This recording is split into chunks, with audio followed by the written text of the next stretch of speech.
you're seeing there former President Carter's casket now loaded onto that caisson. Again, this is a very traditional, steeped in history, this ceremony that we're watching right now. And Taylor, just want to go to you for some context of what we're seeing and just how significant a moment this is.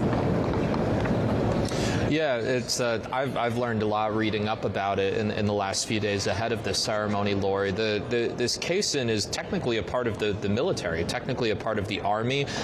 It's a group that has to go through 12 weeks of horsemanship training and a course so that they can navigate these 3 teams of horses, 7 total, that will be pulling this casket along Pennsylvania Avenue toward the Capitol. And essentially what this results in is a mounted escort of sorts that's reserved for our nation's fallen in terms of the kind of the most honored members of the country who pass away. So it's reserved for state funerals, which every president who passes away gets, but also think of Medal of Honor recipients or prisoners of war who are returned home if they died overseas. So this is a rare but very, very important and meaningful aspect of the military that, as you alluded to, is really steeped in tradition and really takes these things seriously. So they've gone through this training. They're now performing this ritual. This unit has done this going back to 1948, but this doesn't happen frequently. You know, the last presidential state funeral was just over 6 years ago for President George H.W. Bush. I was actually here on Capitol Hill covering that when it took place in December of 2018. So it's rare that we get to see something like this, but it's also just logistically kind of impressive to see these visuals right now, because just yesterday in D.C., where I am, we received 7 inches of snow, and this is not a city that normally gets heavy winter weather like that. So a humongous cleanup effort was underway from yesterday into today in order to get the plane that the late President Carter's body flew on up here, and then to not only get his motorcade to this point by the U.S. Navy Memorial where we're looking, but to then get him to the Capitol. And my colleagues who have been scattered throughout Capitol Hill have pointed out just how intensely the grounds crews have been pushing away snow, clearing all of the steps, because this is a very, as we're seeing play out, a very dignified, slow-moving, and precise ceremony. And that's tough when ice and snow is involved. It's about 32 degrees here in Washington today, so that's kind of an added layer of difficulty. We also see some shots of family members. There are a few surviving members of the Carter cabinet, which is pretty incredible because he left office in 1981, who are present here for this today. So this is a very significant and kind of long time in the coming moment for the Carter family. He, of course, spent 22 months in hospice care before passing away just a few days ago. So the details for this funeral have been in planning for a long, long time. Now it's finally being executed and is happening. But this caisson is really, really a beautiful thing to see, and it'll be really interesting once they get his casket here to the Capitol, just to see kind of the beauty and the tradition in that aspect of it, because these presidential funerals are pretty few and far between. And you know, one thing, like you mentioned, this has been in planning for quite a while now, since former President Carter had been in poor health in recent years. But one thing you can't predict is the weather, and that has put these ceremonies behind schedule a bit, but it does seem to be playing out with the dignity, as you mentioned, the solemnity, and the grace that you would expect for a service of this kind for a head of state, for a former president who's now being laid to rest. But it's interesting, as you know, the pomp and the ceremony and the ritual on display here. I want to bring in Alex Cohen, our Spectrum News political reporter. Alex, you know, President Carter was known in a lot of ways for his simplicity, and perhaps famously requested that "Hail to the Chief" maybe not play when he entered the room. So some of this, you know, some would say might be maybe a bit at odds with who he was as a person, but still certainly very fitting and appropriate for his place in history and, of course, his role as a former president. That's right, Lori. Folks should remember that this was the president who turned down the thermostat to 65 degrees when he was in the White House and insisted on wearing a sweater, much to many of his colleagues' dismay. As you mentioned, he got rid of many of the traditions, the pomp and circumstance that we traditionally associate with the commander-in-chief, including that song, Hail to the Chief, which we heard just a few moments ago. Eventually, though, I think this kind of shows a little bit of the evolution of Jimmy Carter as a president and as a leader. I don't think that necessarily his attitude towards all of this revelry was something that changed, but rather he perceived that the American public kind of expected this. This was, part and parcel of who we are as a nation and people and how we look at our leaders. And I think it was that evolution that got him to not change on everything, but, for example, allowing Hail to the Chief to be played. I think another thing important to bear in mind is that before he was a politician and a president, Jimmy Carter was a member of the Navy. And of course, this sort of ceremony and ritual is very much ingrained in the military,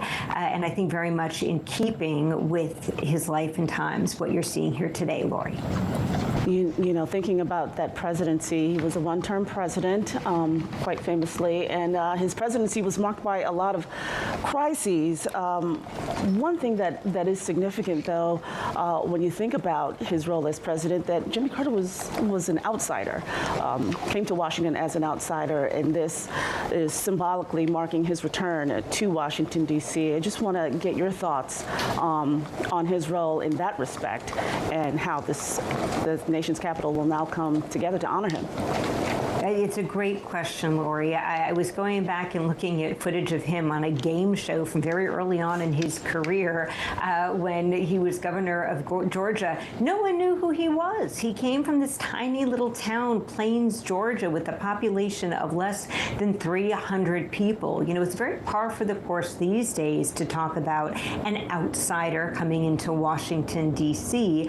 But back then it was incredibly rare, and in many ways, Jimmy Carter, it's interesting to see the parallels between him and our current president, Joe Biden, and our president-elect, Donald Trump. I think, there are many ways in which he is like Joe Biden in terms of a mixed legacy. And I think much like Donald Trump, Jimmy Carter came in talking about wanting to shake things up and to reduce waste, to drain the swamp, things that we have heard echoed time and time again in recent years. And of course, as you mentioned, when he left the White House, it was with a not so great record. But over time, in due, I think, in no small part to the distance we had from the time that he was in office, and then enhanced by all of the extraordinary work that he did after his presidency, Washington and really the rest of the world came to see Jimmy Carter in a new light. So it's very significant to see this trip, this final journey that Jimmy Carter will make to Washington, D.C. to give the American public there a chance to pay their respects before he goes back home to Georgia once again. Certainly no longer an outsider to the Capitol, Lori. Yeah, no, certainly not. And despite holding the highest office in the land, it's so interesting that that's a part of his legacy. As we continue to see these tributes and these memorials stand out. Sharon Tazewell is joining me now here in studio. And Sharon, you've been watching this. Of course, we've been covering the former president for quite a while now and thinking about his legacy, specifically his humanitarian efforts in his post-presidency, as Alex mentioned. Just, so many people, a lot of people out there really thought that Carter maybe was the founder of Habitat for Humanity, but it was really his work that kind of put that organization on the map.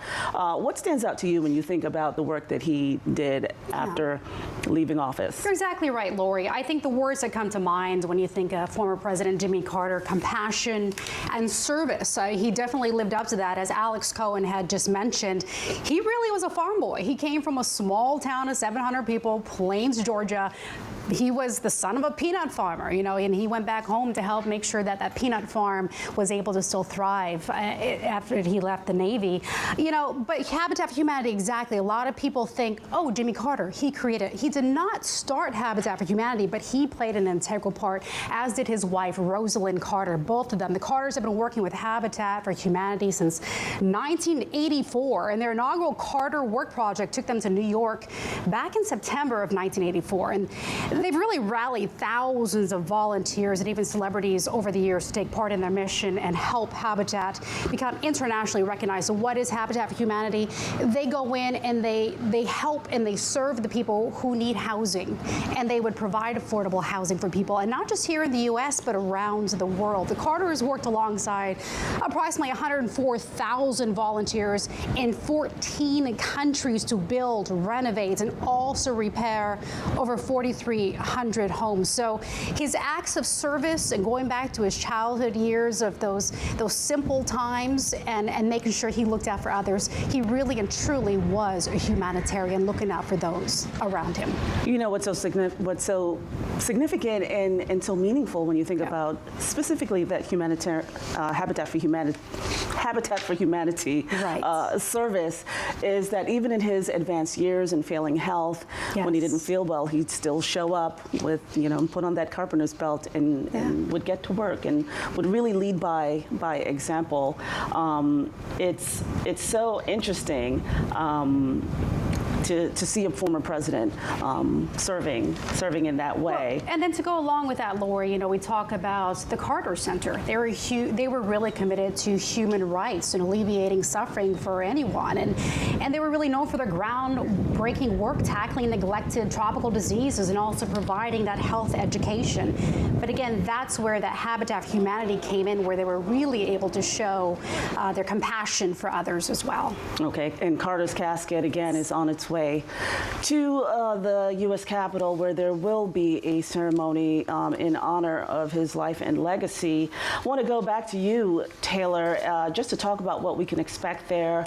You know, I know our elected officials and lawmakers have been sharing their memories and their thoughts on his passing. What should we expect in the coming days? Well, so once his casket arrives to the Capitol building, it will be slowly brought up the big steps that will take the casket to the beautiful Capitol Rotunda. And that's where the casket will sit, in the center of the Rotunda from now until Thursday, where Carter will lie in state and members of the public will be able to come in and pay their respects if they would like. But right when the casket arrives, there will be a brief ceremony that will be attended by many members of Congress, as well as Vice President Kamala Harris, who will be representing the executive branch. We expect her and then both Senate Republican leaders overseeing the Congress, House Speaker Mike Johnson and Senate Majority Leader John Thune, to all deliver brief eulogies. The three of them will also lay wreaths at Carter's casket, and we should hear from the Senate chaplain. So, you know, pretty typical in the sense of presidential funerals and how Congress plays a role in honoring the late president. What's really interesting kind of history-wise is just thinking how far back Carter's presidency went. He left office in January of 1981, and when you look at today's Congress, out of the 535 members, only 6 of them, just 6, were in office when Carter was president. So most of Congress, well over 95% of Congress, didn't even have a chance to serve under him in this capacity. So that's how long of a post-presidency he had. And as you and Sharon were just talking about, that's, you know, how a lot of people came to know Carter. There's also a congresswoman here from Ohio named Marcy Kaptur. She entered Congress in 1983. She's the longest-serving woman in congressional history, but she actually worked in the Carter White House as a domestic policy advisor, and I spoke with her about that experience when Carter first entered hospice about 2 years ago. So there's a handful of people who have very close connections to Carter who will be honoring him today, but so many lawmakers, you know, were either children, some of them were not even born when he was president, so that's really interesting to think of. And then one last thing about his presidency, and you alluded to this earlier, and as Alex was talking about Carter being an outsider, he never served in Congress before he was elected president. He was governor of Georgia for one term. He served in the state Senate in Georgia, but in many ways he was a stranger to Capitol Hill, and during his 4 years in office in the White House, he had a pretty rocky relationship with Congress, even though it was under Democratic control and was aligned with him. So I think that's interesting, too, as part of this kind of final visit to Washington. In many ways, Carter's being brought to a place that he didn't have the fondest memories with, but a lot of the lawmakers that we've spoken with over the last few days have nothing but words of respect for Carter. Even Republicans who disagreed with him politically, they recognized his decades of service. They recognized his humanitarian work and the fact that he really redefined and reshaped what a post-presidency looks like. So that's just some fascinating context to think of as his casket makes its way here. Exactly. And here again, we are watching the 39th President Jimmy Carter's procession to the U.S. Capitol. We're celebrating the life of the former president. Again, this procession route goes through Pennsylvania and Constitution Avenues. He will lie in state at the U.S. Capitol in Washington until Thursday morning. Alex, I want to go ahead and bring you in. Everywhere that we saw the former President Carter, we saw Rosalind, the love of his life, and not only is the testament of his legacy after his presidency about his humanitarian efforts along with his wife Rosalind, but also their love story. I don't know if you've heard this, but I heard that he was there when she was born. And I mean, he was a little boy, doesn't really remember, but that was like the very beginning. From almost day one, it's like these two were joined at the hip in some way. Talk a little bit more about the love that they had for each other and how they just showed the world what a wonderful couple is like. All right, Lori, I'm so glad you brought that up. And I with all due respect, I'm going to slightly amend that. That is the popular version of it. And I actually just went back and listened to an interview with Jonathan Alter, who was President Carter's biographer, who said, actually, he was not there when Rosalind was born. However, Jimmy Carter's mother was a nurse, and just a few days after Rosalind Carter was born. So I think technically it's pretty much the same story. They met when they were incredibly young, went on to fall in love and spend well over 7 decades with each other. It's just really an extraordinary story how few couples around the world are really able to say that they spent that much time together. And it's interesting to note, I think in so many ways they were very much aligned with their virtues and their values, but there were moments where they disagreed. For example, when Jimmy Carter made the decision not to pursue a career in the Navy, by all accounts, Rosalind Carter was none too happy about that because Jimmy Carter was on track to become a very high-ranking official of the Navy. But of course, he wound up with a pretty good job instead, I think it's safe to say. And of course, so much of Jimmy Carter's legacy is defined by those years after the presidency, years that he spent with Rosalind Carter. As Sharon mentioned, so much of that work for Habitat for Humanity that they did together. And I think that humility that they had, for example, the things that the pomp and circumstance of the office that they disavowed, I think we saw that in their later years together as well, oftentimes traveling on buses and sleeping on bunk beds as they worked for Habitats for Humanity. Right. Alex, this is actually Sharon Tazwell here. I do want to personalize this a little bit. And you and I were, very, very young when he was president. But I remember shortly after I moved from Antigua to America, my first presidential debate was, at that time, Jimmy Carter, and he was debating Ronald Reagan. And that was in 1980. So yes, I'm aging myself. But that was my first moment that I actually got into the whole political scene at a very young age and was intrigued by just watching this debate. For you, is there anything personal that you may have remembered?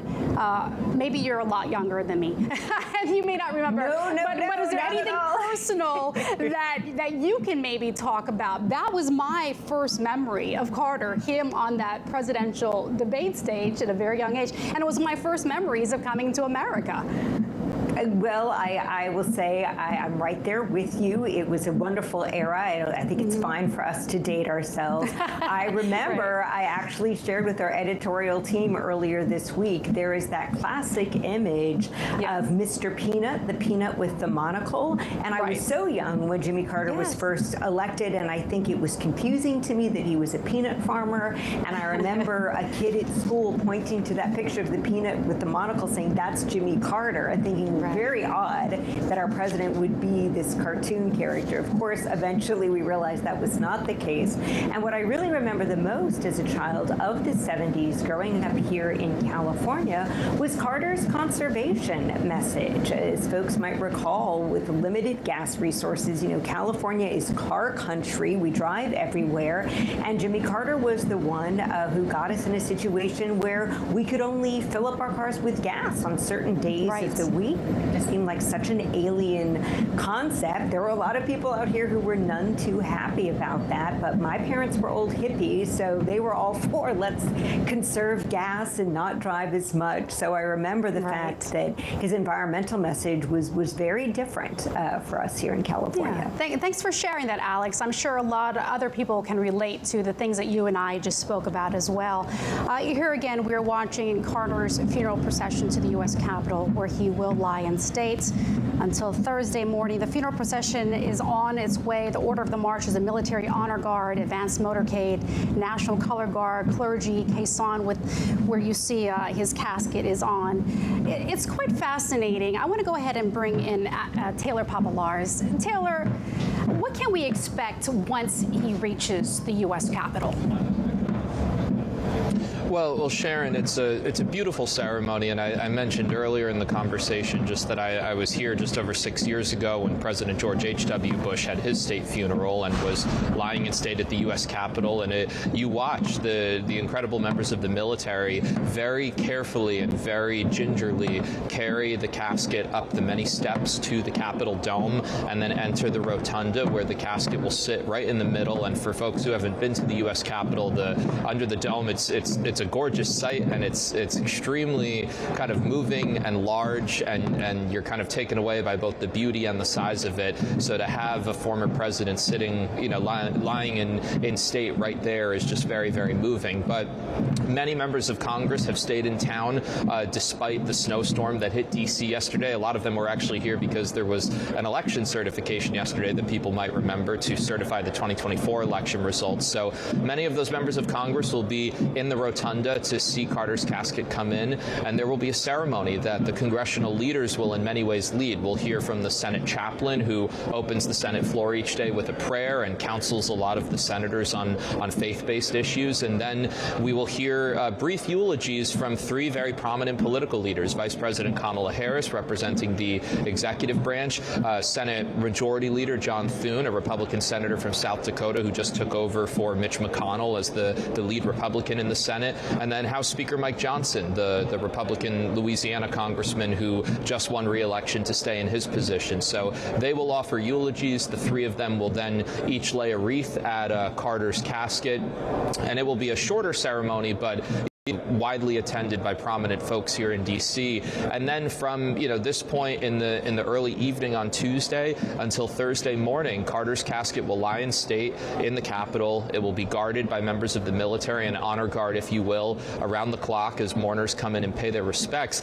As you and Alex were talking about personal kind of stories related to this, one I could mention that was very recent was this past weekend when I was in Atlanta covering the first few days of Carter's funeral. One of my cousins through marriage, so one of my wife's cousins, is a member of the Navy and is a member of the honor guard that stood watch of Carter's casket at the Carter Center in Atlanta. So we got some pretty kind of moving stories from my cousin Jessica to talk about what that was like, as the Carter Center said over 23,000 people showed up there to pay their respects to the former president. So it'll be interesting to see how many people file through the nation's capital over the next 36 hours for that. But they're slowly making their way up Pennsylvania Avenue. And I said at the start of this that that this route really stands out. Obviously, every president who gets sworn in and gets inaugurated, they walk from the Capitol building to the they process from the Capitol building to the White House. Carter made headlines back in 1977 by getting out of the motorcade and walking most of that route, which is the same route that this whole procession is taking now, just in the reverse direction. So in many ways, a homecoming for Carter, who left the White House over 4 decades ago and left Washington over 4 decades ago, but of course remained a huge presence for the country and for the world through all his work after leaving the White House. Absolutely, and thanks for sharing your experience as well. It just goes to show how Carter has impacted people throughout the generations. Definitely. You know, again, as we see here, the Carter funeral procession is on its way to the U.S. Capitol, where he will lie in state until Thursday morning. He will lie in state while the military maintains a guard of honor, and the public is invited to pay their respects from 6 p.m. until midnight at the U.S. Capitol. Alex, I'm going to bring you in. Let's talk about what happens from here. After Thursday, that is the day of the funeral. What can you tell us about the funeral plans? Well, there are extensive plans to have all sorts of speakers who will be paying their tributes to him, and then he returns back to Plains, Georgia. Well, he will be buried right alongside Rosalind Carter. And I'm just seeing an update, Sharon, that as we speak, senators and members of the House are filing into the Capitol Rotunda for what is sure to be an event without much room to spare, as so many people gather for today's ceremony, including Speaker Emerita Nancy Pelosi from right here in California, who apparently is using a walker due to the recent hip injury that she suffered while traveling overseas. And it's kind of interesting to note that given what the political makeup is of this country now, it's interesting, you know, we're talking about the generational differences.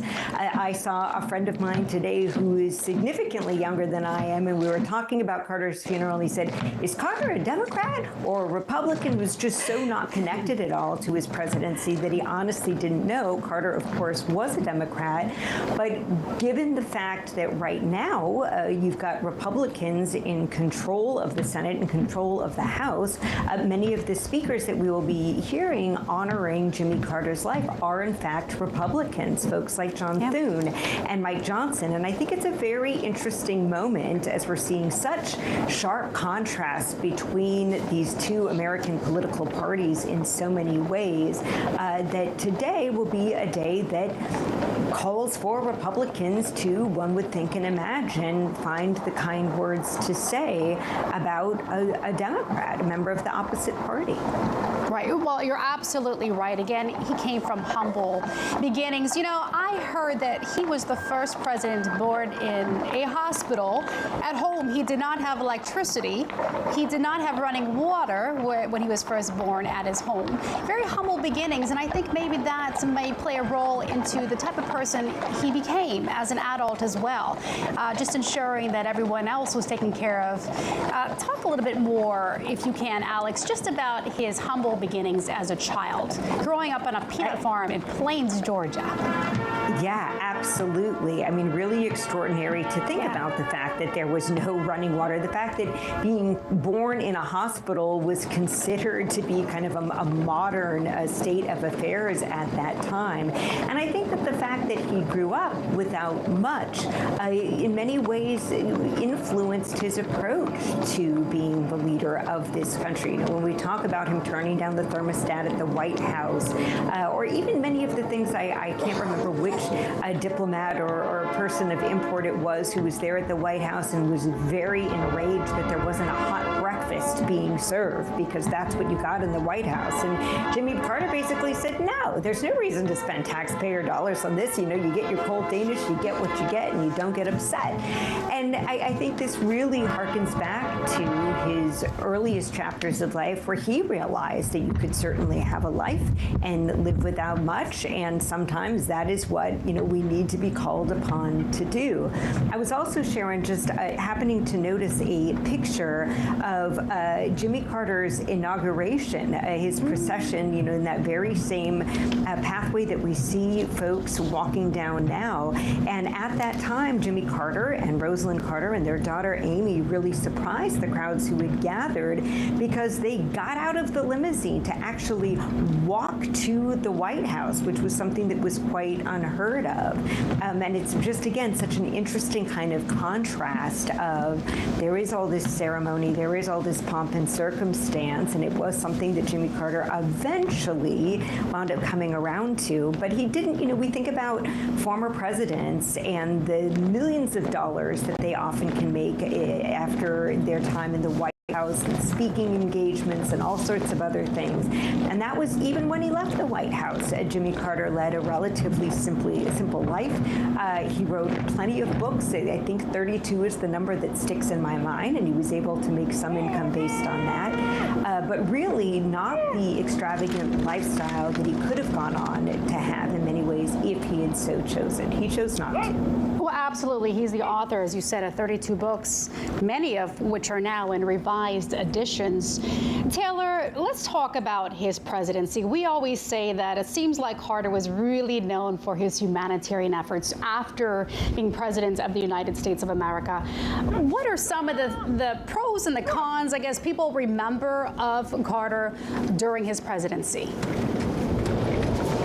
Well, part of the reason he was a one-term president was because he lost his bid for re-election amid widespread concerns about the economy, specifically gas prices, and then overseas, the Iran hostage crisis that was on TV news day in and day out for months of his presidency and really consumed many aspects of his presidency. So those were kind of the two largest takeaways. But after he left office, historians said over and over again that Carter maybe, was given a short straw and that he actually accomplished a fair amount, ranging from kind of being ahead on environmental issues. He created the Department of Energy, the Department of Education, for example, but he put solar panels up on the White House. He, as Alex talked about so well, he conducted himself very humbly even while in office, and that kind of had a trickle-down effect to his staff. I read at one point that a lot of his top staffers who are usually chauffeured around Washington, he had them actually drive themselves to work because he wanted it to be more of kind of a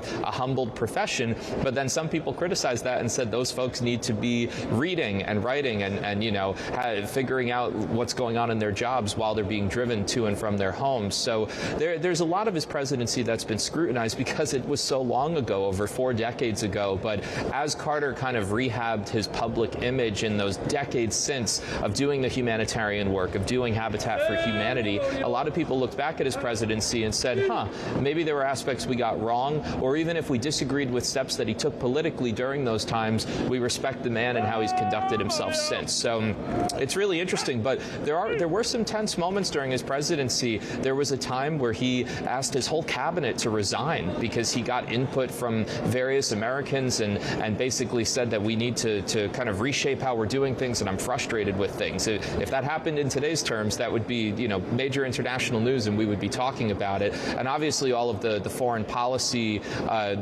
news was a major aspect of his presidency, and he had some successes in terms of foreign policy deals. The Camp David Accords is something that comes to mind, but the Iran hostage crisis and things like that really left an imprint on people's minds, especially in terms of voters. But I will tell you, Sharon, that when I was down in Atlanta last week outside the Carter Center, I had a lot of conversations with folks who decided to stop by and pay their respects, and many people told me that they came out to pay their respects because Carter was the first president that they cast a vote for. And especially in his home state of Georgia, he is a beloved figure. He's a respected figure, even from Republicans who don't agree with him politically. And his legacy means a lot to the people in that community and in that state. So it's really, he's been talked about for so long because he lived so long, the only president to ever reach 100 years old, the longest living president. It's, there's been a lot of time to really process his time in office and how he decided to spend his time time after. And I think in many ways that's why these funeral services over the last few days and over the next couple of days have really been filled with kind of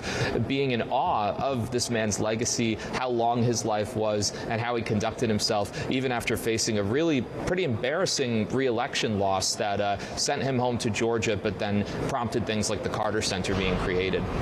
Well, and you've said a word there, Taylor, that I think really resonates: respect.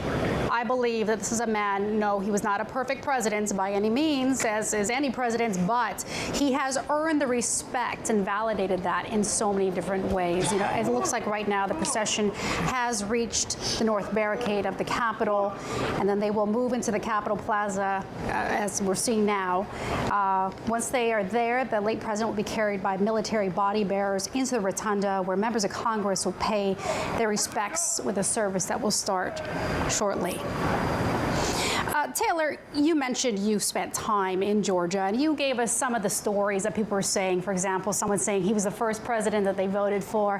One of the things, when he did lose that presidential election back in 1980, for him, he went back home, but it wasn't, he didn't go with his tail between his legs. He went back home because for him, that was home. And he went to that small little town where his humble beginnings began, and he continued to teach Sunday school, as he did for many decades, and continued to be someone who looked out for so many people who may have been down and out, or he looked out for the civil rights. That was something that was very important to him as well.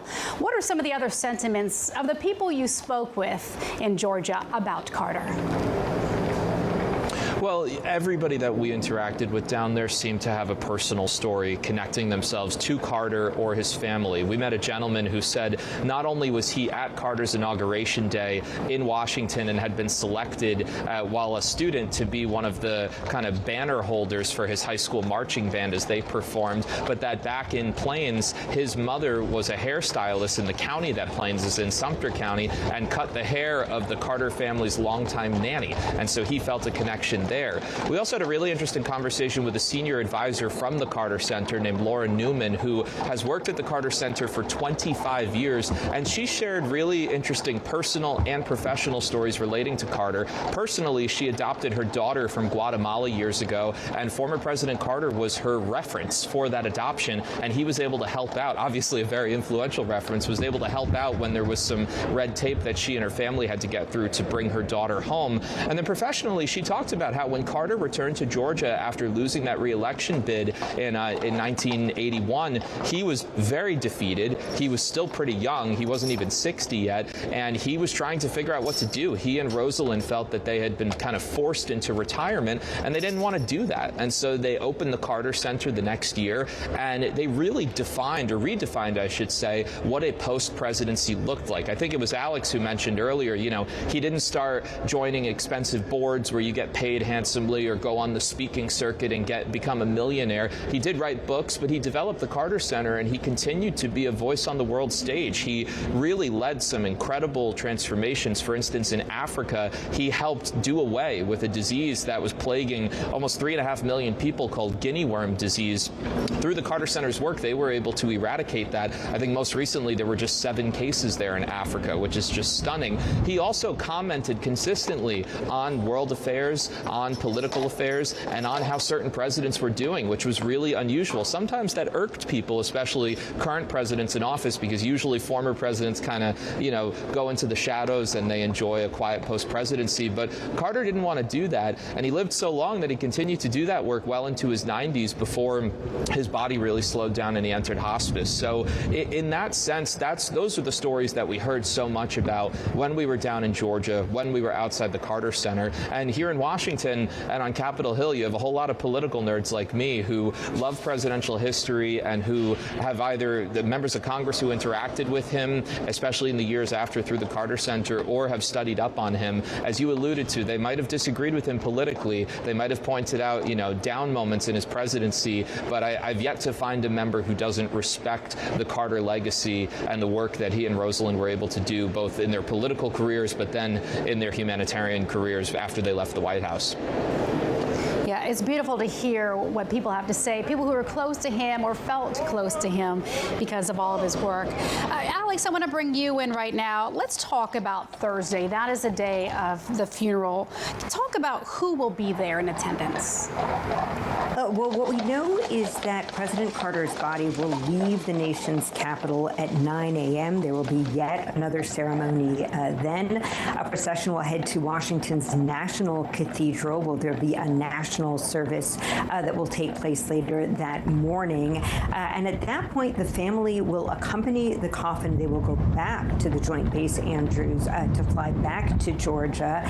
Then there'll be another motorcade that will drive back to his hometown of Plains, where they will then proceed to the Maranatha Baptist Church, which is where Jimmy Carter was known to teach Sunday school for many, many years, which is just really, I want to take a moment to say, such an extraordinary thing. Can you imagine just showing up at your local church to go to Sunday school, and you've got none other than a former president teaching you about the Bible? And Jimmy Carter took that job very, very seriously for many years. And then there will be a private funeral service for the family that will take place that afternoon, after which the motorcade will return to the Carter family home, which is where, as we mentioned, his wife Rosalind is buried.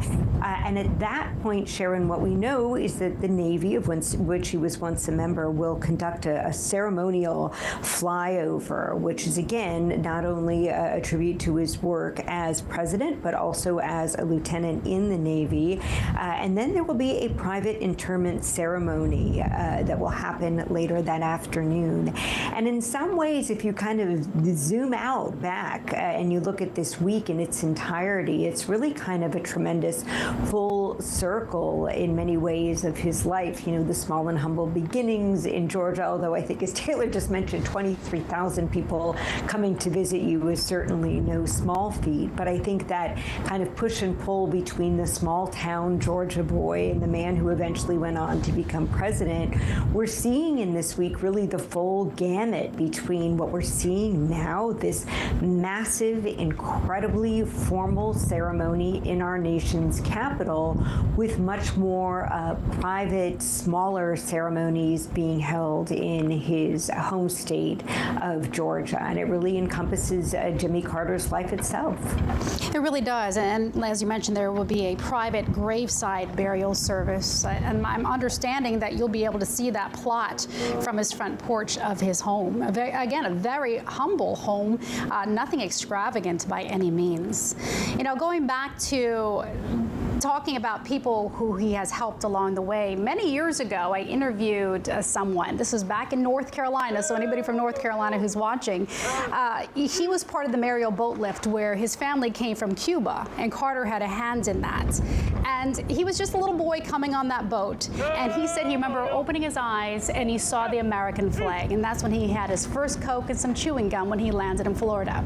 I did the story. I reached out to Carter. Carter wrote a letter for him, appreciating that he was grateful for that. So it just goes full circle. It was many, many, many years had passed, but again, it was those moments that he saw there was somebody who had a need. His family made it to America, and because he was able to have a little role in that, you know, he was never too big or to not, you know, he was never too big or, you know, had outgrown being able to like relate to everyone. So that was a beautiful sentiment there. Again, here we see the Carter casket arrives at the U.S. Capitol.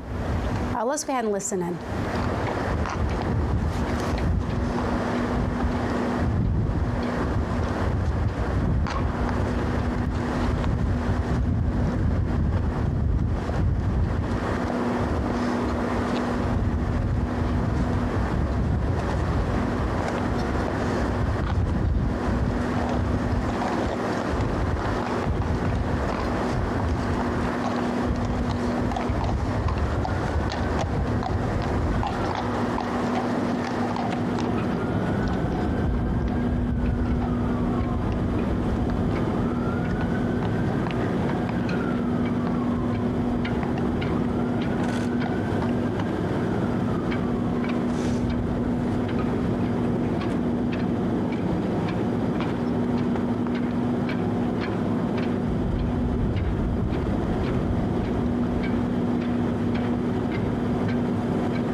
again, here we see former President Jimmy Carter's casket arriving here at the U.S. Capitol after a processional. There will be a ceremony taking place shortly here. I want to bring in Taylor Populares. Taylor, tell us what's going to happen next. Well, Sharon, they're slowly going to make their way up the Capitol steps. It's obviously, as you can see, just a beautiful sight. It's also a very beautiful day, albeit the cold winter weather here in D.C. I mentioned earlier that the grounds crews have done a really good job clearing the 7 inches of snow that fell in Washington yesterday. But as the casket makes its way up the steps, it's really kind of a reminder of how official and how official the ceremony is and how many different moving pieces are involved. But we have guidance about kind of the order of things. And once the casket reaches the top of the steps, there will be surviving members of Carter's presidential cabinet, as well as the Carter family members who are there, who follow the honorary pallbearers into the Capitol. So there's a special honor guard involved, a national color guard, members of the clergy, body bearers, presidential color guard, honorary pallbearers, and then surviving members of the cabinet, which I just think is fascinating because that cabinet served a long, long time ago, over 4 decades ago.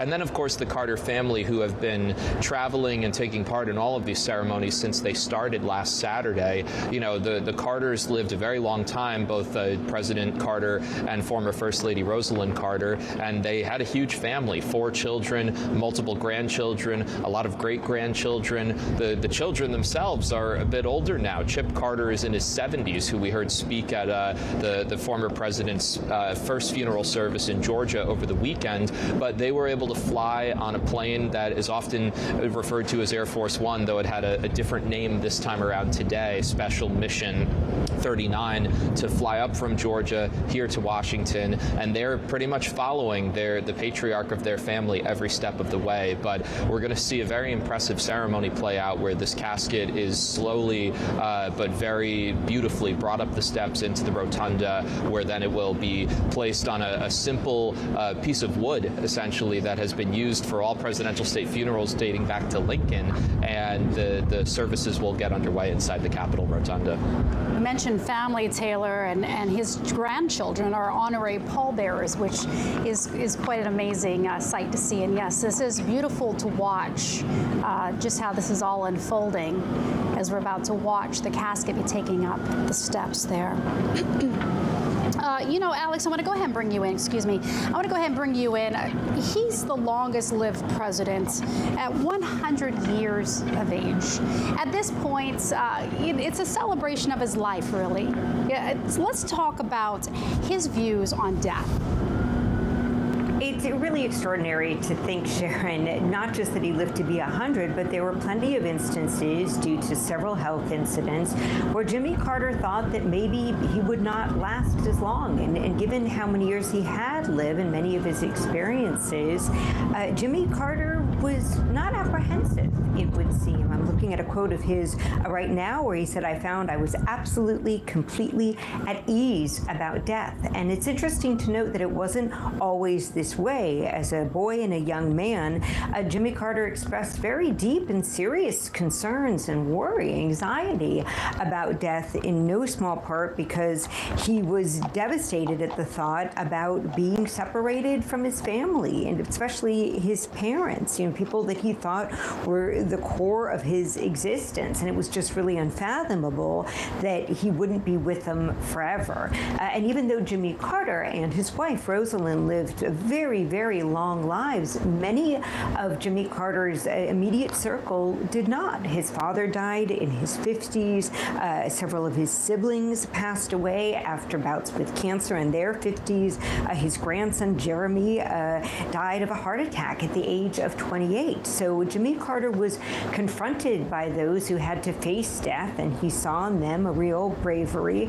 And his approach overall was that if you were given 3 days or 3 decades left to live, that you should live your life to the same full amount in either instance. And that's what we saw with Jimmy Carter, who well into his 90s was still traveling all over the world, hard at work in many respects. And I think, was as many folks have probably heard, Jimmy Carter said that he wanted to at least live on after Rosalynn had passed away to be able to cast a vote in the 2024 presidential election. He did that, and I think, none of us ever have total control over when we go, but seeing it was the end of the year and the end of many things, it's not surprising in many ways that maybe Jimmy Carter felt, okay, and now it is time to move on to whatever comes next. And when I say whatever comes next, I'll just share one more quote from Jimmy Carter himself, which is, "I am going to live again," a part of his religious beliefs in resurrection and an afterlife, Sharon. You're absolutely right. He seemed quite adamant about wanting to cast that vote for Kamala Harris this past election. Taylor, let's talk more about the humble beginnings and the humble life that he and his wife Rosalynn lived, and how the Secret Service agents served for years under them. Yeah, it's pretty remarkable just because you think of, recent past presidents. For instance, Barack Obama, he and former First Lady Michelle Obama have become multimillionaires. They live in a beautiful home here in Washington. They've made documentaries. They're kind of the stars of the Democratic Party. You think of former President George W. Bush has chosen to live a very quiet post-presidency home in Texas where he's taken up painting, but we rarely hear from him publicly on just about anything.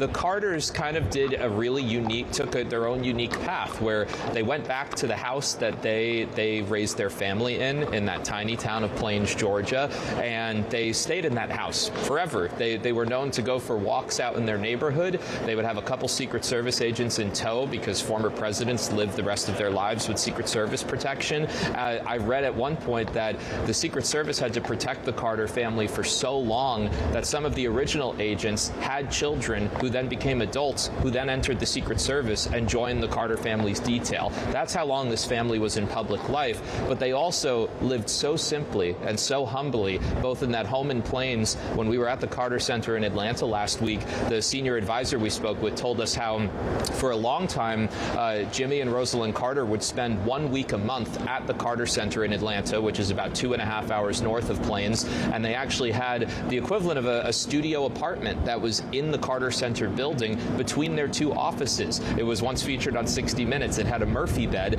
and you had a former president and former first lady essentially camping out in their office on a Murphy bed for at least 1 week every month, doing the work of the Carter Center. And then they would travel the world, but it was always in a very humble way. Carter famously flew commercial in his years after the presidency. Delta Airlines, which of course people who travel know Delta is a big hub in Atlanta. Delta Airlines posted a video last week when he passed away of Carter just a few years ago going up and down the aisles and shaking everybody's hand, just kind of greeting them because he knew as a former president they would want that, and he as a former president seemed to be open to that. So just so many ways that you don't often see former presidents act and exist. The Carters kind of stuck to their roots in that sense, and their family members who spoke at the funeral service in Georgia on Saturday spoke very beautifully just about how rooted they were in their roots, not only in Plains but in Georgia as a whole, and how it was always about coming home and being rooted there no matter what they were doing, no matter where across the world they were traveling. So you could argue for about a half a century, the two constants in this family's life was living in Georgia, being rooted in Georgia, and then having the Secret Service kind of follow them across the world. And the Secret Service has put out some really striking photos and messages over the last couple of weeks because they've never protected a presidential family as long as they had to do for the Carters, and they seem to really enjoy it. So just some really kind of unique and fascinating details that played a big role in kind of shaping the post-presidency for the Carters and how a lot of people viewed them. That is very interesting, what you said about the Secret Service and the second generation coming back and working for the Carters. I mean, that says a lot about them as a family as well. Alex, we live in such a fast-paced world. Watching this, one would think, all right, they've paused for a while, they're going to go up the steps, and we move on. But this is really a time of reflection, a time of reverence. This will never happen again in history. We're so used to that fast-paced world with the TikTok and things happening fast, but let's talk about this moment that we are just relishing, just to having that reverence of the former president. Yes, As we've been talking about today, I think in many ways Jimmy Carter might have not been in favor of all the pomp and circumstance, but I think one thing that he absolutely would stand firmly behind is taking the time to reflect. As you mentioned, we live in an incredibly fast-paced world. It's kind of a news tornado at times. And if you even look at the news events of the past 24 hours, it is so much to keep track of. The way in which we consume and understand the events of this world is so different than when Jimmy Carter was sworn in as president back in 1977. You got your news one of three ways, right? You watch TV, you listen to the radio, you pick up the newspaper, and things took time to get that information out there, and it comes at us in such a fire hose these days that I think our entire metabolism, in terms of news and information in many ways is really sped up. And I think, I don't know about you and Taylor, but I found myself here just kind of my body relaxing, my breathing slowing down a bit and realizing, okay, we're sitting with this for a while, and that's really okay because this moment will never happen again. And in many ways, this is the end of a certain political era, a certain chapter of American history. Even the fact that the view that we're seeing right now, where Carter's coffin has been delivered, this is the east front of the Capitol building where he was inaugurated in 1977. Sharon, he was the last president to be sworn in there. The next president, Ronald Reagan of California, moved the ceremonies to the West Front, and that has been the tradition ever since. So, when it's the end of the era, I think, it makes a certain amount of sense to really let things sink in, take a moment. I'm sure that the lawmakers who have gathered there, they've got a lot on their minds with everything that's coming up for them in the weeks and months to come with the new administration. And this is one of those rare opportunities to just kind of take a moment to breathe and let it all sink in. It really is, and just a beautiful sight to see, like we say, the reverence and just the solitude and everyone just taking this moment because it really and truly is historic, Alex, indeed. Let's talk a little bit about Jimmy Carter. For people who may be just joining us, I mean, he is the 39th president of the United States of America. He was born October 1st, 1929 in the small town of Plains, Georgia, only 700 people, a rural town. He grew up in the nearby community of Archery. His father was a farmer and a businessman. His mother, Lillian, she was a registered nurse. Carter ended up eventually marrying Rosalind Smith shortly after graduating, and they have 3 sons, John, James, and Donald, and a daughter, Amy, 9 grandsons, 3 granddaughters, 5 great-grandsons, and 8 great-granddaughters. Carter's father passed away back in 1953, and that is when Carter resigned from his naval commission and he returned to Georgia, ensuring that the peanut farm that he grew up on would continue to thrive. And then he eventually joined into the politics, and that's where he became a governor, the senator, and the governor, and then eventually becoming the president of the United States of America. But again, we talk about how after his presidency, once he was defeated by Ronald Reagan, he went back to that small town of Plains, Georgia, to his humble beginnings, and he and his wife, Rosalind, they had a 1-story home that he was very content living in. But he never stopped. He never stopped looking out for other people and his humanitarian efforts with Habitat for Humanity, for however he can help anyone, whether it's looking out for people in other countries. Let's go ahead and listen in to what's happening here outside the U.S. Capitol.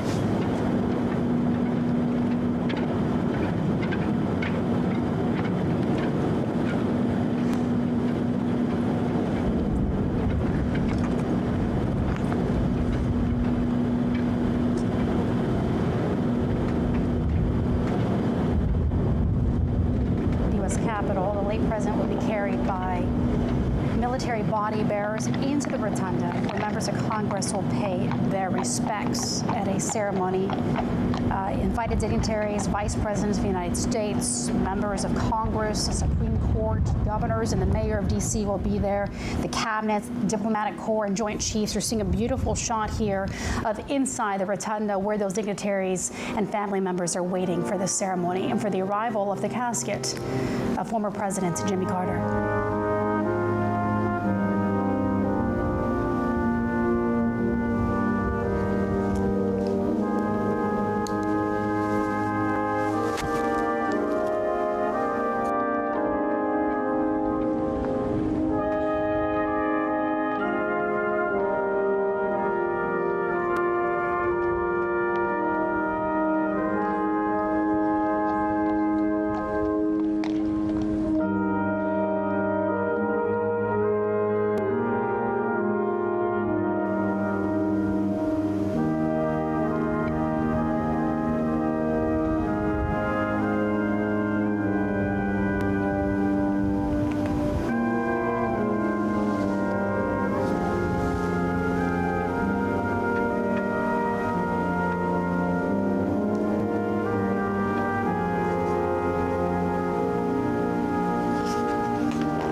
We see Carter. He's about to lie in state at the U.S. Capitol. He will lie in state until Thursday. There will be a viewing for the public starting later this evening after the ceremony. Inside the rotunda are family and dignitaries waiting for his casket to be brought in. Taylor, I would like to bring you in. Let's talk a little bit more about the funeral. And I understand that President Joe Biden, he will deliver the eulogy for Carter. Yeah, that's right, Sharon. That's what we're expecting on Thursday. The funeral will take place just a couple miles away from the Capitol at Washington National Cathedral, where presidential funerals are usually set.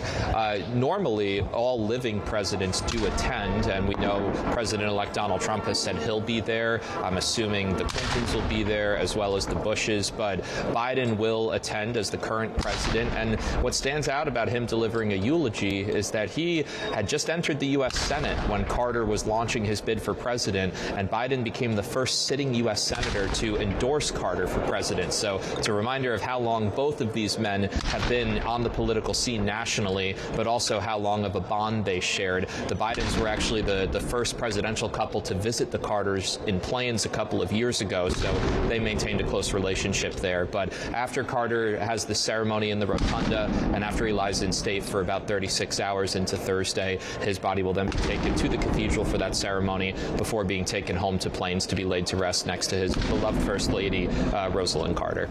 All right, let's take a few seconds to listen.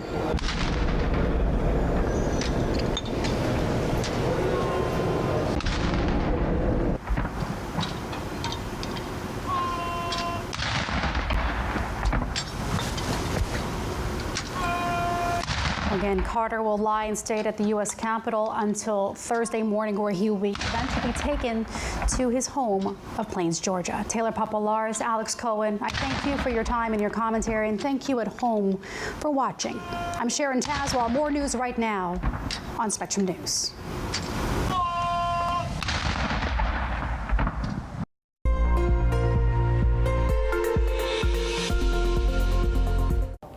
Hello everyone, meteorologist Scott Dean with your Weather on the One's forecast. As the big winter storm is now pushed away, and in its wake we're dealing with cold Arctic air across the eastern part of the nation.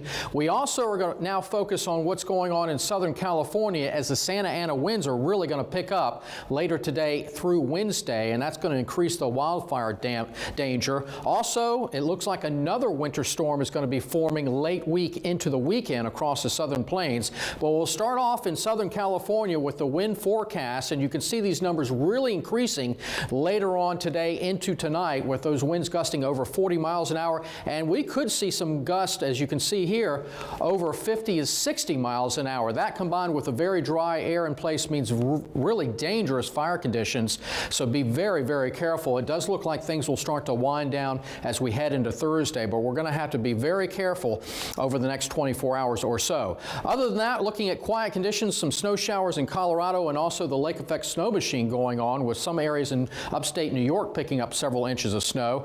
Other than that, we're looking at Arctic high pressure building southward, keeping the southeast quiet and cold. Then we turn our attention to what's going to be happening in the southern plains. An area of low pressure is going to be forming, throwing some moisture northward, and as it interacts with that cold air around Dallas, you're going to see some wintry precipitation with some snow and some ice, and that threat will head northeastward through the Tennessee Valley and eventually into the mid-Atlantic by the time we get into Friday. The exact track and the strength of the storm is still a little bit uncertain, so that would have a big impact on who gets wintry precipitation and who gets just a cold rain. It does look like the storm will push offshore by the weekend, and the rest of the nation will be quiet once again. But that's the storm that we're going to be following very closely, as some of the models are indicating a good swath of snow through portions of Texas into Arkansas and points northeastward into the mid-Atlantic. Other than that, we're talking about quiet weather as we go through the next day or so. The big story will be the cold temperatures and the icy conditions, travel conditions, with the temperature staying well below freezing. As you can see, highs are going to stay well below average. Wednesday, highs only in the teens and 20s. Even down in the deep south, it's going to be chilly as well. Atlanta over towards Raleigh, right around 40 degrees all the way into Thursday. And that cold air will continue to sink southward as we'll see clouds and precipitation, keeping those temperatures very chilly across the southeast.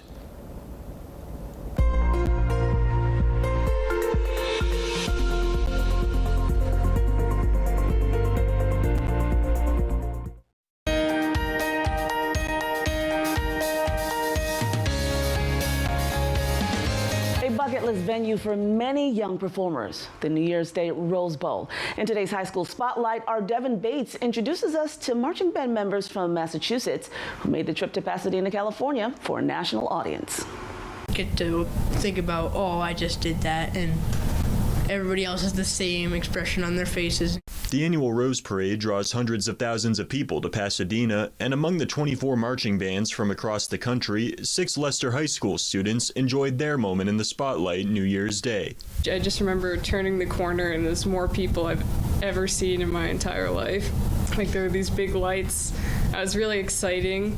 Like, in line waiting to turn on, I just felt it. I was like, wow, this is way bigger than I imagined it. It was my first